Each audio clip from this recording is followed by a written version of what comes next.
തിരുവനന്തപുരം മാറാനല്ലൂരിൽ അങ്കണവാടിയിൽ നിന്ന് വീണ് 3 വയസ്സുകാരിക്ക് പരിക്കേറ്റ സംഭവത്തിൽ ജീവനക്കാർക്ക് സസ്പെൻഷൻ. അങ്കണവാടി അധ്യാപികയെയും ഹെൽപ്പറെയുമാണ് സസ്പെൻഡ് ചെയ്തത്.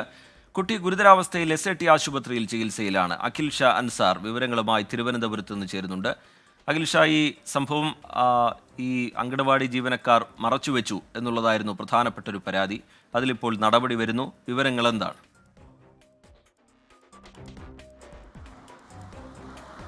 റിജിത്ത്, കഴിഞ്ഞ വ്യാഴാഴ്ചയാണ് തിരുവനന്തപുരം മാറനല്ലൂരിലെ അങ്കനവാടിയിൽ ഇത്തരത്തിലൊരു സംഭവം നടക്കുന്നത്. അങ്കനവാടിയിലെ കസേരയിൽ ഇരിക്കുകയായിരുന്ന കുട്ടിയാണ് മലർന്നു വീണത്. പക്ഷേ ഈ വിവരം മാതാപിതാക്കളെ അറിയിച്ചിരുന്നില്ല എന്നുള്ളതാണ് ഇന്നലെ ഈ കുട്ടിയുടെ രക്ഷിതാക്കൾ ഉൾപ്പെടെയുള്ളവർ പറഞ്ഞത്. എന്തായാലും നിലവിൽ ഈ കുട്ടി തിരുവനന്തപുരം SAT ആശുപത്രിയിൽ ചികിത്സയിലാണ്. ഗുരുതരമായ ആരോപണമാണ് മാതാപിതാക്കളുടെ ഭാഗത്തു നിന്നുണ്ടായത്. അതായത് ഈ കുട്ടി ഇത്തരത്തിൽ വീഴുകയും ഇത്തരം സാരമായി പരിക്കേൽക്കുകയും ചെയ്തിട്ടും ഈ അങ്കനവാടിയിലെ അധ്യാപികയോ ഹെൽപ്പറോ ഇക്കാര്യം അറിയിച്ചില്ല എന്നുള്ള ഗുരുതര ആരോപണം കഴിഞ്ഞ ദിവസം തന്നെ രക്ഷിതാക്കൾ ഉന്നയിച്ചിരുന്നു. അതിന് പിന്നാലെയാണ് നിലവിൽ അധ്യാപികയായ ശുഭലക്ഷ്മി, അതുപോലെ തന്നെ ഹെൽപ്പർ ലത എന്നിവരെ സസ്പെൻഡ് ചെയ്തിരിക്കുന്നത്. കുട്ടി ഇപ്പോഴും ഗുരുതരാവസ്ഥയിൽ SAT ആശുപത്രിയിൽ ചികിത്സയിലാണ്.